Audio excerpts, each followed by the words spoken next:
My name's Liz Dilnott Johnson. I'm a composer and I've been working with Neta Shlain, who is a filmmaker, to create this music video, Can You Hear Me? I composed all my life, and I started off just writing songs with sitting as a teenager with my guitar in my bedroom and just writing little songs. And then I started composing kind of really seriously in my mid-30s, so quite a late starter really.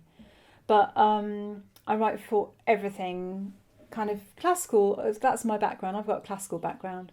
So, but I write really kind of, in different kinds of ways with different kinds of instruments. So orchestras, choirs, operas, contemporary dance, little tiny solos. I mean, there's a bonkers piece that I wrote for a soprano with 4 shaky eggs, and she's like shaking eggs everywhere and doing some crazy dance song thing. It's fun.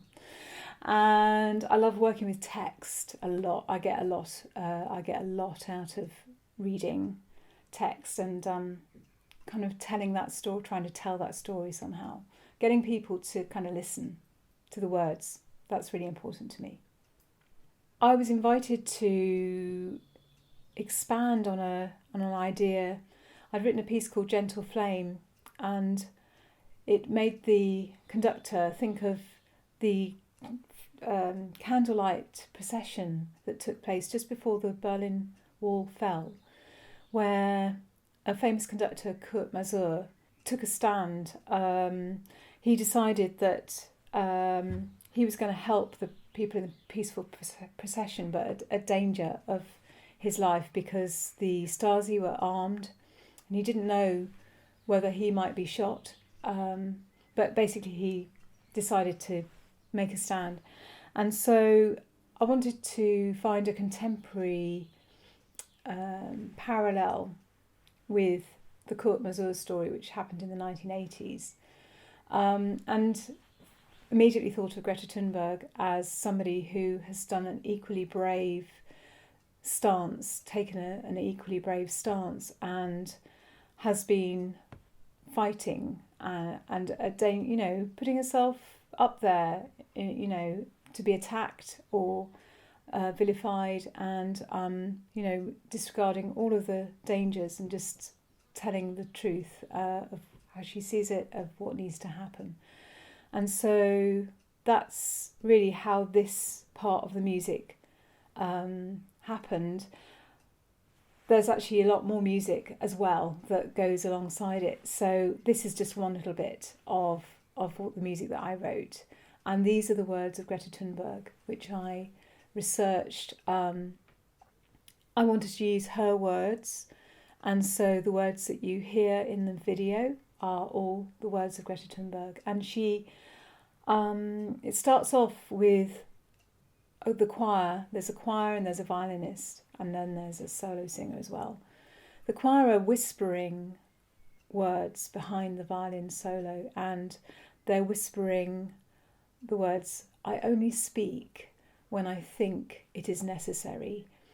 And I thought these were really interesting words, particularly because if you know anything about Greta's background, as a child she was an elective mute, which means that she kind of decided she didn't want to speak for quite some time. And so when she does speak, it's for a reason. She doesn't use words in any kind of frivolous way. She uses them to make a point. And then you hear other words that she says, like, "You have stolen my childhood, you've stolen my dreams." And it's really powerful messages. So the musicians, the violinist I know really well. She's somebody I've worked with a lot, Lucy Russell. And I wrote this solo violin music especially for her. And I knew that she would bring a lot of power and passion and fragility to this music. And then the singers were all actually students at the Royal Birmingham Conservatoire, and the conductor selected the soloist Samantha Lewis. So I started working with her when I was writing the piece, and we worked together, creating the music together. And yeah, it was the first time she'd really done any music like this before. She'd been like more classically trained. And so it was quite an adventure for her to explore slightly more contemporary sounds and ideas. And then there's a choir and an orchestra that you'll hear, and they are all students studying at the Royal Birmingham Conservatoire in England. So working on the video with Neta has been a really interesting process, and the music already existed, and then Neta decided to create a sequence of images for this. We actually worked a lot on how to really shape those images and to really get them to tell a story in their own right. And what I love about it is it combines photographic images of kind of different kinds of things that you'll see, but also there's a really important kind of abstract animation element, which I really love, and that also tells its own story. So it's a nice metaphor, kind of like a visual metaphor of what it is that Greta has done, and the amount of, the amount of interest she's managed to stir in people all across the world. So I love that element of it. Hope you enjoy.